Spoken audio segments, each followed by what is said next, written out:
Hark! Yes, mine ears do not deceive, for I do hear the sound of thine lords of edge doth crying to their sweet demise of their own making.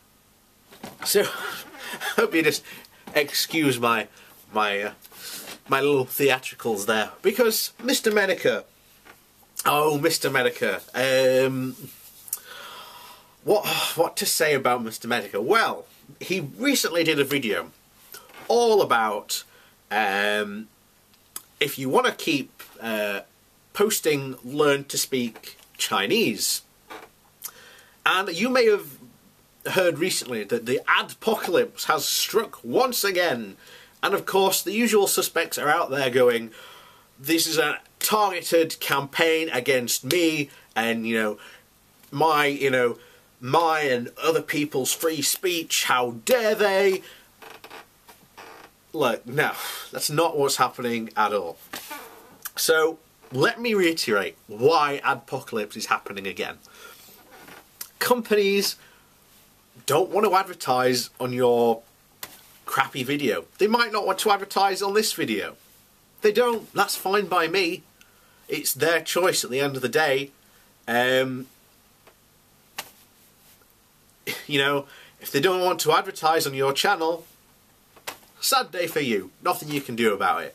I've been saying for years on this channel that YouTubers need to grow beyond their advertising content, even before the adpocalypse even happened.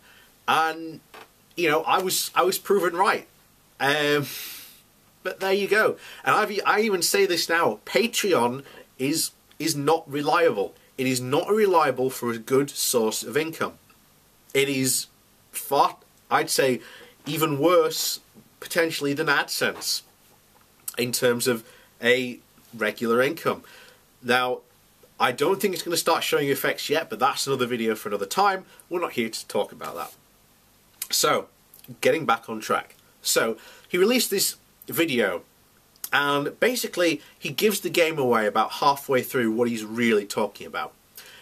He basically is talking about the death of shitposting, because that is what is dying. That is what Google, Twitter and other companies are going to go after.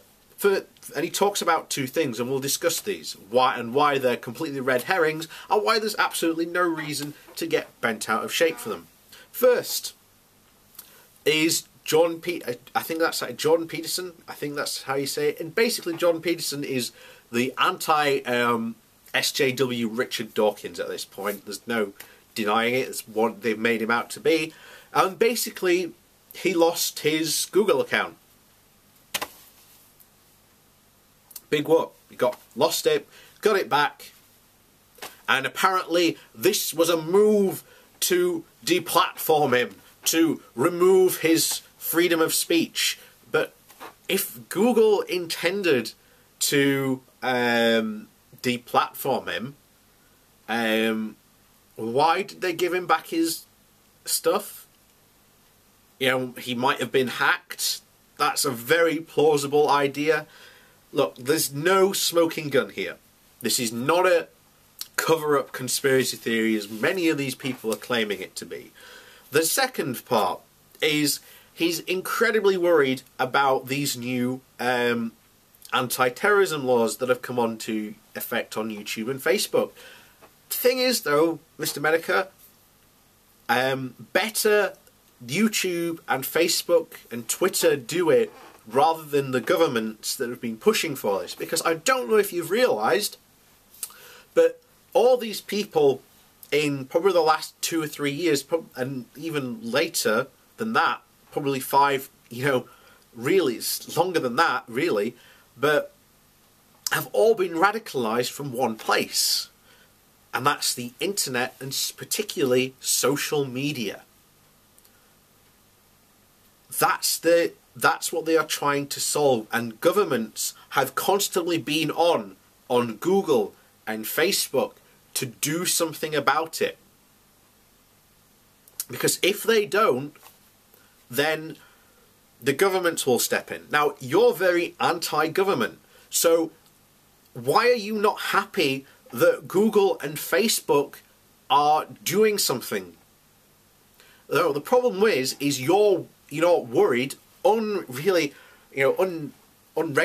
that now somehow your channel is going to be affected. You've got no evidence at all that these rules will be applied to you. You've got no evidence at all that your account is suddenly going to just disappear. There is no evidence. And I know people are going to say, oh, well, wait and see. Yeah, wait and see if they are applied to you, but I guarantee they won't be. There have been other things that you've complained about in the past that haven't been applied to you.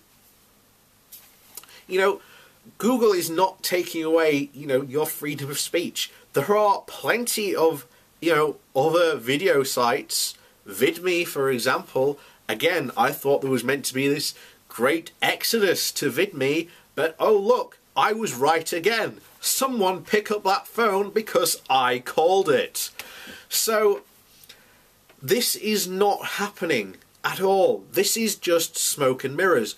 And what's really going to happen, and I said this again, 2 years ago now, that the edgelord culture that Mr. Metokur, Mundane Matt, Sargon of Akkad, all these people who encourage this culture and propagate it and whatnot, is not sustainable. Because, as I said back then, sooner or later you're going to piss off the wrong person, or you're going to piss off enough people that they do something about you.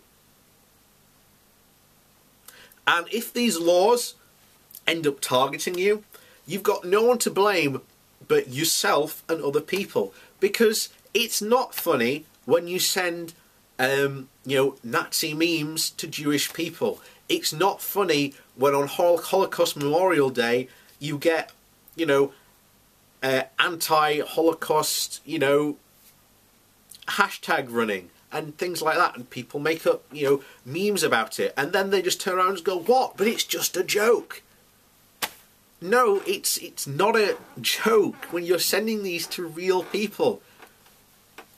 People who, might be, actually affected by them and might get, upset that you've sent, a Jewish person. I mean, if I was Jewish and I received,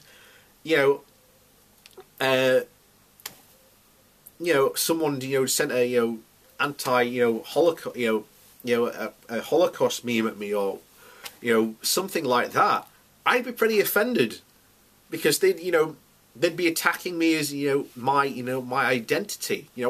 Jewish, if I was Jewish, it would be part, would be part of my identity.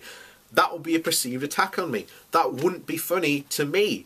But apparently, oh, it's just a joke. It's, hilarious. This is what happened to the CNN blackmail guy.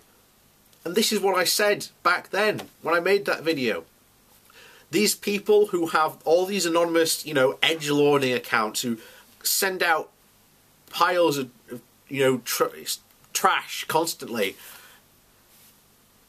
they're guaranteed they are not like that in real life. They would never ever say any of that stuff to any of those types of people they would send it to in real life.